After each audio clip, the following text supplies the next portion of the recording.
Hello friends, students, मैं अक्षय अग्रवाल उपस्थित हूं आपके सामने रोज की तरह से एक नए प्रैक्टिस सेट के संग। बेसिकली आपके टीचिंग से रिलेटेड एग्जाम्स जो टीजीटी, पीजीटी और एलटी ग्रेड का प्री एग्जाम है, इवन जो गवर्नमेंट डिग्री कॉलेजेस की वैकेंसीज है उसमें भी जरूरी है, आपके काम आएगा। मैंने ये सेट नंबर 4 के पिछले 3 पार्ट 25-25 क्वेश्चन का डिस्कस किया था और अब हमारी बारी है क्वेश्चन नंबर 76 से 100 तक, बिल्कुल उसी तरीके से पूरे एक्सप्लेनेशन और रिलेटेड क्वेश्चंस के साथ। तो चलिए बढ़ाते हैं आज के क्लास को आगे। आज का question number 1, ratio which commercial bank must maintain in the form of gold government approved securities before providing credit to customer. Customer को लोन देने से पहले, क्रेडिट देने से पहले बैंकों को अपने पास किस रूप में गोल्ड गवर्नमेंट अप्रूव्ड सिक्योरिटीज रखनी पड़ती हैं, उस टर्म को क्या बोलते हैं? क्या वो सीआरआर होता है, कैश रिजर्व रेशियो, या स्टैट्यूटरी लिक्विडिटी रेशियो, या मार्जिन रिक्वायरमेंट? देखिए, कैश रिजर्व रेशियो वो रेशियो है जो अपने टोटल जमा का एक हिस्सा हर बैंकों को रिजर्व बैंक के पास जमा करना पड़ता है, जिसकी करंट रेट इस समय 4.5% है। अगस्त 2025 में आरबीआई द्वारा इसको चेंज करके 4.5% पर लाया गया है। स्टैट्यूटरी लिक्विडिटी रेशियो इसका आंसर है। स्टैट्यूटरी लिक्विडिटी रेशियो की मौजूदा दर 18% है, यानी अपने कुल जमा का 18% हर कॉमर्शियल बैंक को गोल्ड या गवर्नमेंट अप्रूव्ड सिक्योरिटीज के रूप में अपने पास रखना है। और जो इस कैश रिजर्व रेशियो और स्टैट्यूटरी लिक्विडिटी रेशियो को हटाने के बाद जो पैसा बचता है उसको ही कॉमर्शियल बैंक क्रेडिट के रूप में सप्लाई कर सकती है, कस्टमर को लोन प्रोवाइड कर सकती है। तो इसका सही आंसर है एसएलआर। अगले प्रश्न पर बढ़ते हैं। देखिए, इनकम टैक्स एक्ट भी इस समय चर्चा में है। इसका सही उत्तर आपको मालूम होगा। भारत में इनकम टैक्स एक्ट 1961 में लगभग 65-66 साल पहले, 64 साल पहले लगभग पास हुआ था, जिसको कि बदलने के लिए, नए एक्ट को लाने के लिए बिल पास हो गया है। इस पर काम चल रहा है और जल्दी ही हमारे सामने भारत सरकार का नया इनकम टैक्स आ जाएगा। इनकम टैक्स है, इसका आंसर है 1961, जब हमारे देश में इनकम टैक्स एक्ट पास हुआ था, जिसको हम लोग आज भी फॉलो कर रहे हैं। समय समय पर अमेंडमेंट उसमें होते रहे हैं। अगले प्रश्न पर, क्वेश्चन पर बढ़ते हैं। क्वार्टाइल डेविएशन को और किस नाम से जानते हैं?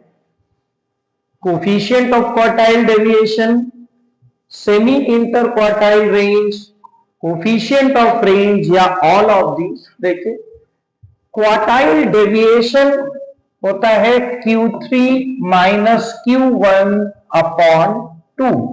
Q3 माइनस Q1 को बोलते हैं इंटर क्वार्टाइल रेंज, और Q3 माइनस Q1 को 2 से डिवाइड करने पर क्वार्टाइल डेविएशन आता है, और इसी को हम सेमी इंटर क्वार्टाइल रेंज भी बोलते हैं। Semi inter quartile range quartile deviation का दूसरा नाम है। अगले प्रश्न पर बढ़ते हैं। ये रॉयल्टी चैप्टर का क्वेश्चन है। मिनिमम रेंट, न्यूनतम किराए को और किस नाम से जाना जाता है? डेड रेंट भी बोलते हैं, कॉन्ट्रैक्ट रेंट भी बोलते हैं, फ्लैट रेंट भी बोलते हैं। तो इसका सही आंसर है ऑल ऑफ द अबव। ये पिछले लेक्चर्स में भी हम लोगों ने डिस्कस किया है। अगले प्रश्न पर, एक कंपनी जो नॉर्मल ट्रेडिंग कंपनी है मान लेते हैं, उनकी जो रिसीव्ड रेंटल इनकम उनको जो रिसीव हुई है, यानी कंपनी को किसी प्रॉपर्टी को लेट आउट करने से किराए की प्राप्ति हुई है, वो उस कंपनी के लिए किस प्रकार की इनकम है? क्या ऑपरेटिंग एक्टिविटी से कमाया गया है, या फाइनेंसिंग एक्टिविटी से, या इन्वेस्टिंग एक्टिविटी से? नन ऑफ दीज तो होता नहीं है, इन्हीं तीनों में से किसी एक में होगा। ऑपरेटिंग एक्टिविटीज इसलिए नहीं होगा क्योंकि रेंट पर प्रॉपर्टीज को देना कंपनी का मेन काम नहीं है, ऐसा कुछ भी लिखा नहीं है। फाइनेंसिंग एक्टिविटीज में शेयर्स, डिवेंचर्स, पब्लिक डिपॉजिट जैसी चीजों से जो पैसे का लेन देन होता है वो चीजें आती हैं। इन्वेस्टिंग एक्टिविटीज इसका सही आंसर है। अगर कंपनी को रेंट की प्राप्ति हुई है तो ये इनकम फ्रॉम इन्वेस्टिंग एक्टिविटीज है। कंपनी को कहीं से इंटरेस्ट मिला है, कंपनी को कहीं से डिविडेंड मिला है, वो सब कंपनी की इन्वेस्टिंग एक्टिविटीज से कमाई हुई इनकम है। इसका सही आंसर है इन्वेस्टिंग एक्टिविटीज। कंपनी अपने शेयर्स को बाईबैक कर सकती है, कहां से? Open market operations, open market से, खुले हुए मार्केट से, लोगों से, पब्लिक से, शेयर होल्डर से, या कंपनी के एम्प्लॉइज से, एग्जिस्टिंग शेयर होल्डर से? कहां से कंपनी बायबैक कर सकती है? क्या ओपन मार्केट से यानी स्टॉक मार्केट से बाई कर सकती है, कंपनी के एम्प्लॉइज से, या जो मौजूदा शेयर होल्डर से? तो इसका सही आंसर है all of these, all of the above. Company अपने शेयर्स को बाईबैक मौजूदा एम्प्लॉइज से कर सकती है, एग्जिस्टिंग शेयर होल्डर से कर सकती है, या ओपन मार्केट से भी बाई इसको किया जा सकता है। तो इसका आंसर है डी। अगले क्वेश्चन पर बढ़ते हैं। ये एग्जाम में आया हुआ क्वेश्चन भी है, बहुत सिंपल भी है।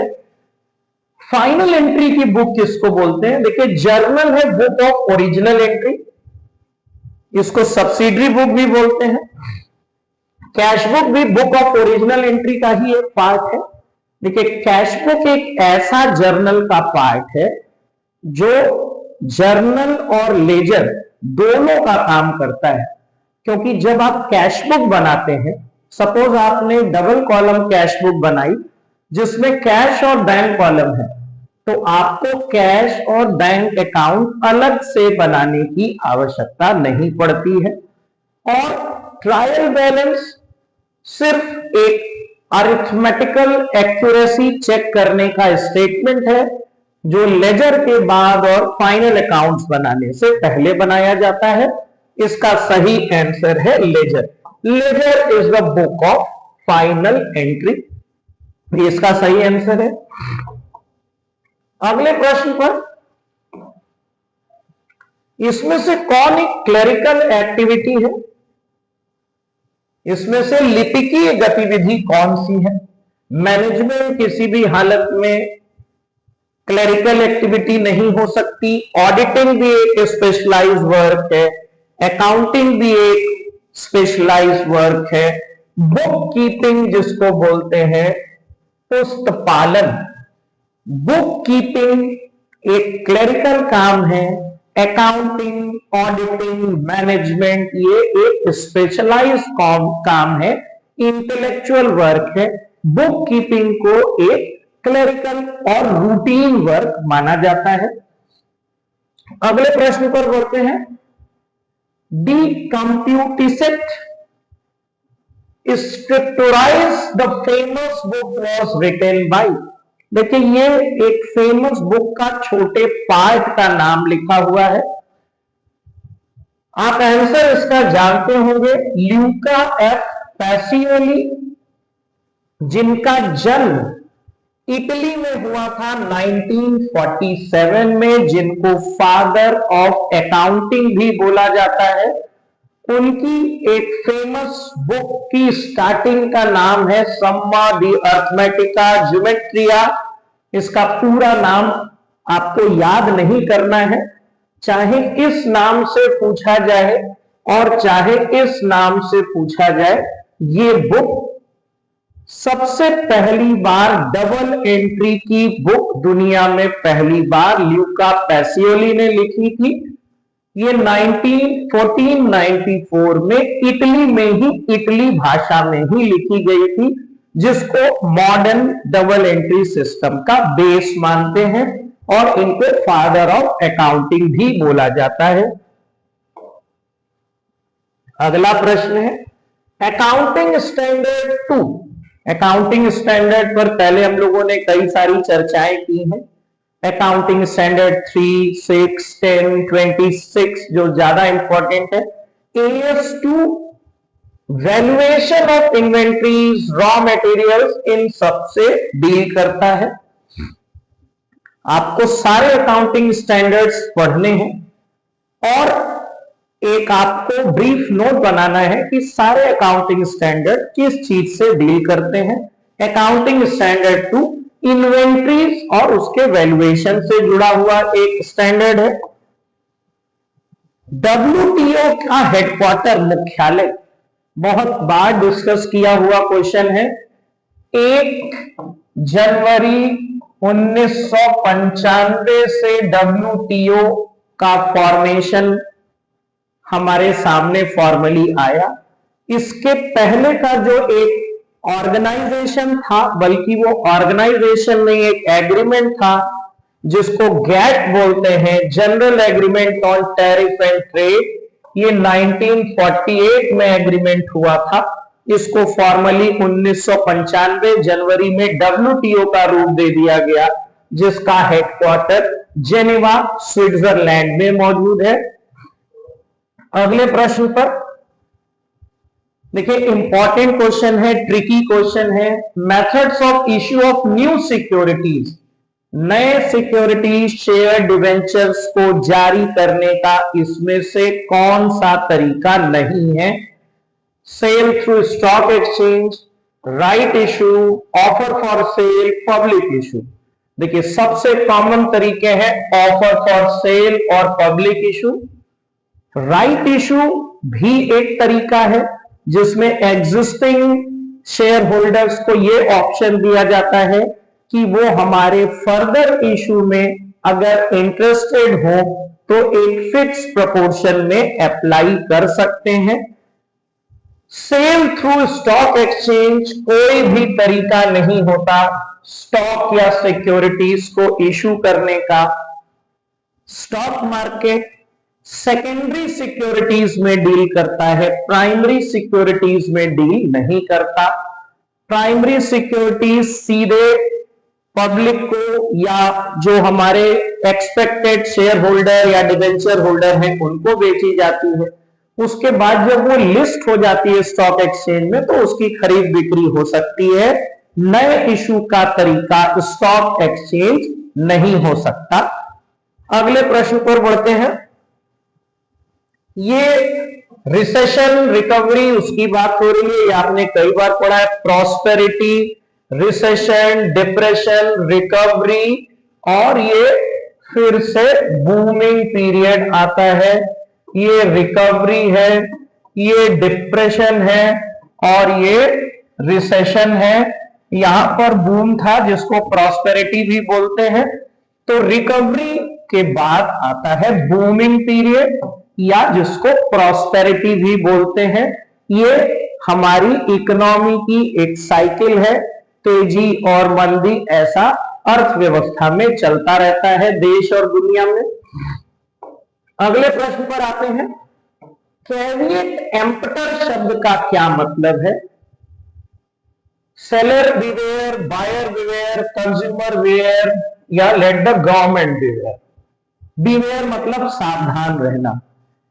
कैविएट एम्पटर शब्द जो है वो ये बताता है लेट द बायर बिवेयर।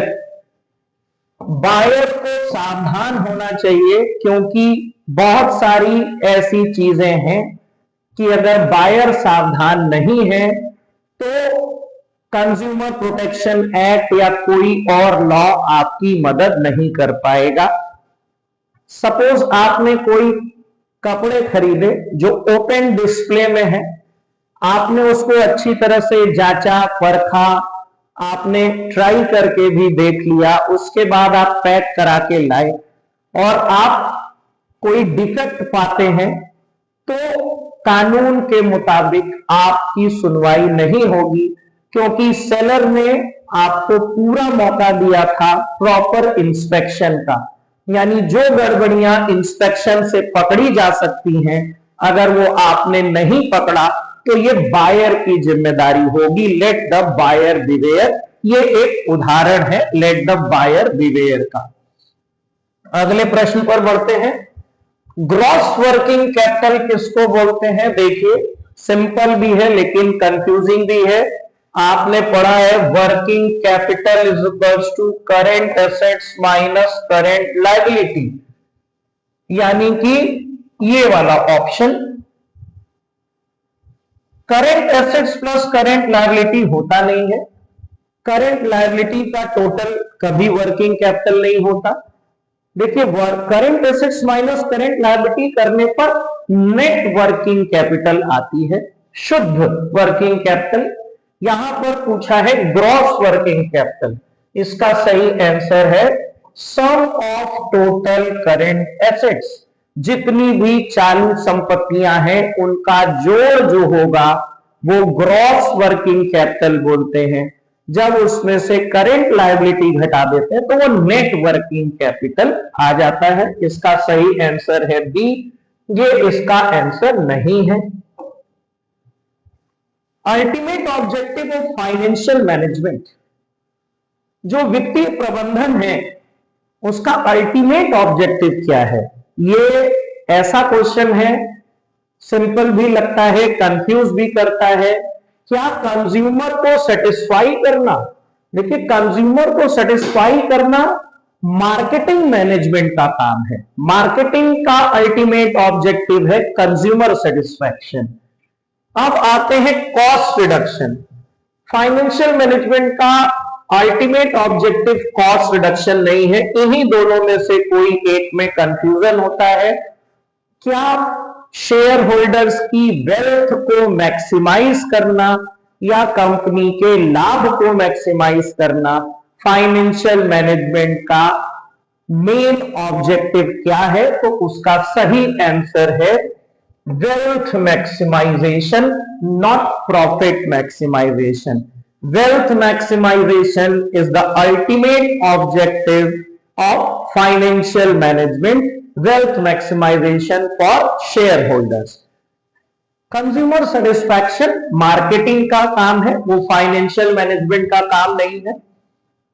अगला प्रश्न है, लिक्विडिटी प्रेफरेंस थ्योरी किसने दी थी? Liquidity preference theory John Maynard Keynes, famous economics ने दी थी। इन्होंने इसमें बहुत सारी चीजें बताई थी कि हम किस किस कारण से कैश यानी लिक्विडिटी अपने पास रखना चाहते हैं। ये लिक्विडिटी प्रेफरेंस थ्योरी में बहुत सारी चीजें हैं, अगर हम यहां पर डिस्कस करेंगे तो काफी समय जाएगा। आपको एक हिंट दे रहे हैं कि आप लिक्विडिटी प्रेफरेंस थ्योरी को जरूर पढ़ें, उससे रिलेटेड 8-10 पॉइंट अपने पास आप नोट कर लीजिएगा। अगले प्रश्न पर बढ़ते हैं। नेशनल इनकम और डोमेस्टिक इनकम के डिफरेंस को क्या बोलते हैं? देखिए, नेशनल इनकम होती है NNP@FC, इसमें NFIA net factor income from abroad जोड़ने पर, देखिए ये डोमेस्टिक इनकम यहां लिखना था,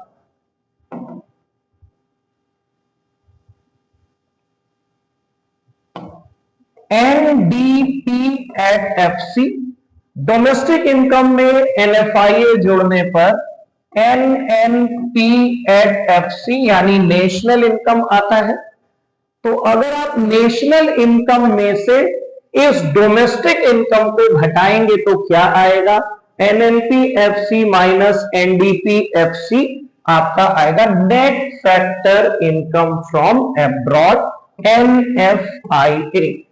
नेट इनडायरेक्ट टैक्सेस नहीं आएगा, डेप्रिसिएशन नहीं आएगा, फैक्टर पेमेंट नहीं आएगा, NFIA इसका सही आंसर है। Domestic income plus NFIA is equals to national income, national income minus domestic income is equals to NFIA। देखिए, vertical distance between total cost and total variable cost, क्या वो बढ़ती है, घटती है, कांस्टेंट होता है? देखिए, बताया हुआ क्वेश्चन है, हमारी जो टोटल वेरिएबल कॉस्ट है वो 0 से शुरू होती है और इन्वर्टेड एस शेप की होती है। यहां पर एक टोटल फिक्स कॉस्ट का कर्व होता है,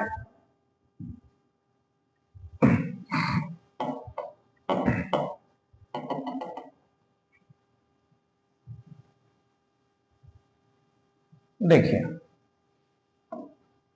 ये हमारी एक टोटल फिक्स कॉस्ट होती है। अगर ये 100 है तो शुरू से अंत तक 100 ही रहेगी। टोटल वेरिएबल कॉस्ट 0 से शुरू होकर के बढ़ता है, इसका शेप इन्वर्टेड एस होता है। टोटल कॉस्ट जो होती है वो total fix cost plus total variable cost होती है। जहां से टोटल फिक्स कॉस्ट शुरू होता है यहीं से टोटल कॉस्ट भी शुरू होती है और उसका शेप भी इन्वर्टेड एस ही होता है। इन दोनों के जो बीच का अंतर है वो हमेशा कांस्टेंट होता है।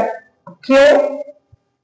टोटल कॉस्ट और टोटल वेरिएबल कॉस्ट के बीच का अंतर है टोटल फिक्स कॉस्ट। चूंकि टोटल फिक्स कॉस्ट लगातार कांस्टेंट है, हर आउटपुट पर वो 100 ही है, तो इन दोनों के बीच का जो गैप है वो हमेशा 100 रुपीज ही होगा।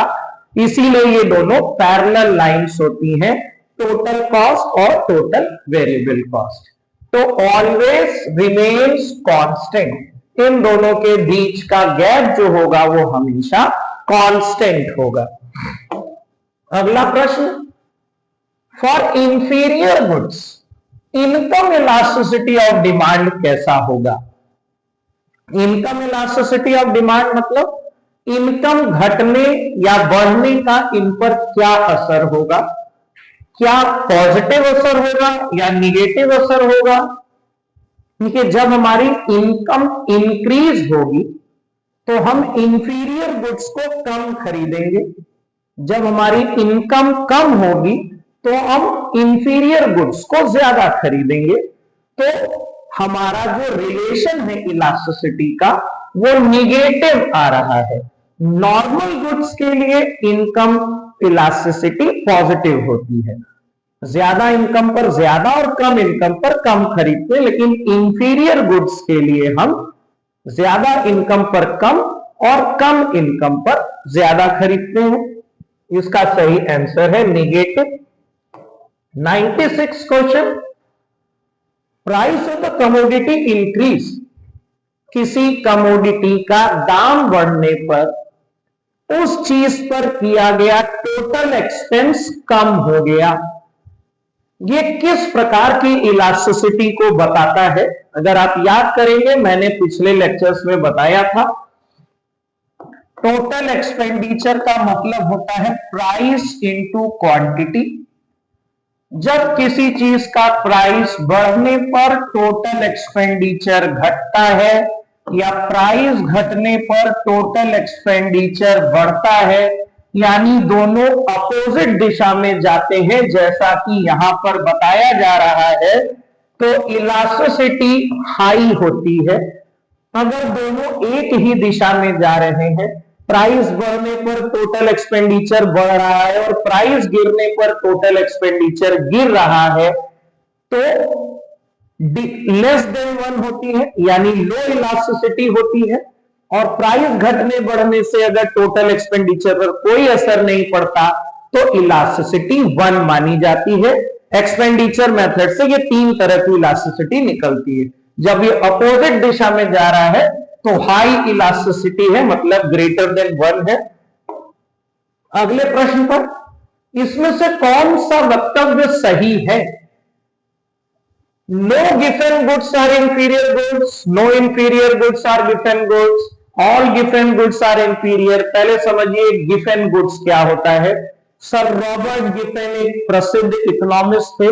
उन्होंने ऑब्जर्व किया कि कुछ खास तरह की इंफीरियर गुड्स हैं जिनका दाम बढ़ने पर कुछ खास कैटेगरी के लोग जिनकी इनकम ज्यादा नहीं है, उसका दाम बढ़ने पर वे उसको ज्यादा खरीदने लग रहे हैं और इनकम कम होने पर कम खरीदने लग रहे हैं। इसको इन्होंने गिफन गुड्स का नाम दिया। इन्होंने बताया कि Giffen goods are special types of inferior goods. When the price of these goods increases, its demand quantity demanded also increases and vice versa. So all given goods are inferior goods। इन्होंने बताया given goods are special type of inferior goods। Her inferior वस्तु given नहीं होती, लेकिन हर given goods inferior होता है। ये sir Robert Giffen ने फिनोमेना बताया था और ये लॉ ऑफ डिमांड का एक एक्सेप्शन भी है। लॉ ऑफ डिमांड में बताया जाता है कि प्राइस और क्वांटिटी डिमांडेड में इनवर्स रिलेशन है, जबकि यहां बताया डायरेक्ट रिलेशन कि प्राइस बढ़ने पर क्वांटिटी उसकी बढ़ा दी जाती है। अगले प्रश्न पर बढ़ते हैं। फादर ऑफ मॉडर्न इकोनॉमिक्स, बहुत सिंपल क्वेश्चन है। Father of economics Adam Smith, लेकिन जैसे ही पूछता है फादर ऑफ मॉडर्न इकोनॉमिक्स, हम अक्सर कंफ्यूज हो जाते हैं और आंसर को बदलने की कोशिश करते हैं। ऐसा बिल्कुल भी नहीं है। फादर ऑफ इकोनॉमिक्स और फादर ऑफ मॉडर्न इकोनॉमिक्स ये एडम स्मिथ को ही बोला जाता है, जो एक फेमस स्कॉटिश इकोनॉमिक्स थे, स्कॉटलैंड के रहने वाले एडम स्मिथ, जिनकी प्रसिद्ध किताब है वेल्थ ऑफ नेशंस। अगला क्वेश्चन है, लाइफ इंश्योरेंस कॉन्ट्रैक्ट इसमें से किस प्रकार के प्रिंसिपल को नहीं मानता? देखिए, प्रिंसिपल्स ऑफ इंश्योरेंस हर प्रकार के इंश्योरेंस पर लागू होते हैं। अटमोस्ट गुड फेथ, यानी बीमा कंपनी और बीमित व्यक्ति को, यानी इंश्योरर और इंश्योर्ड को एक दूसरे से कुछ भी गलत जानकारी शेयर नहीं करनी चाहिए। इंश्योरेबल इंटरेस्ट मतलब आप उसी वस्तु या उसी व्यक्ति की लाइफ का बीमा करा सकते हैं जिसमें लीगली आपका इंटरेस्ट निहित हो। मैं अपनी प्रॉपर्टी का बीमा करा सकता हूं, दूसरे के नाम की प्रॉपर्टी गाड़ी का बीमा मैं नहीं करा सकता। ये सारे प्रिंसिपल मौजूद होते हैं लाइफ इंश्योरेंस में भी। इंडेमनिटी, प्रतिपूर्ति, क्षतिपूर्ति, यानी आपका जितना नुकसान हुआ है उससे अधिक की भरपाई बीमा कंपनी द्वारा नहीं की जाएगी। ये लाइफ इंश्योरेंस में फॉलो नहीं होता, क्योंकि जीवन की कीमत एग्जैक्टली पैसों में नहीं निकाली जा सकती। तो इंडेमनिटी, प्रतिपूर्ति, क्षतिपूर्ति का प्रिंसिपल लाइफ इंश्योरेंस पर लागू नहीं होता है। अगला क्वेश्चन है, पेपर गोल्ड किसको कहते हैं? पेपर गोल्ड यूएस डॉलर को, GDR global depository, credit card या स्पेशल ड्रॉइंग राइट्स किसको बोलते हैं? बहुत इंपॉर्टेंट क्वेश्चन है, कंफ्यूजिंग है। यूएस डॉलर को global depository receipt, American depository receipt, इन सब में से किसी को भी पेपर गोल्ड नहीं बोलते। क्रेडिट कार्ड को प्लास्टिक मनी की कैटेगरी में रखा जाता है।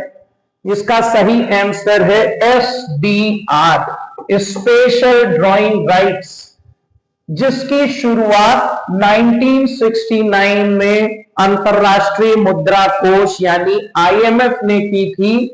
ये एक करेंसी नहीं है, इसको वो इंटरनेशनल रिजर्व एसेट बोलते हैं।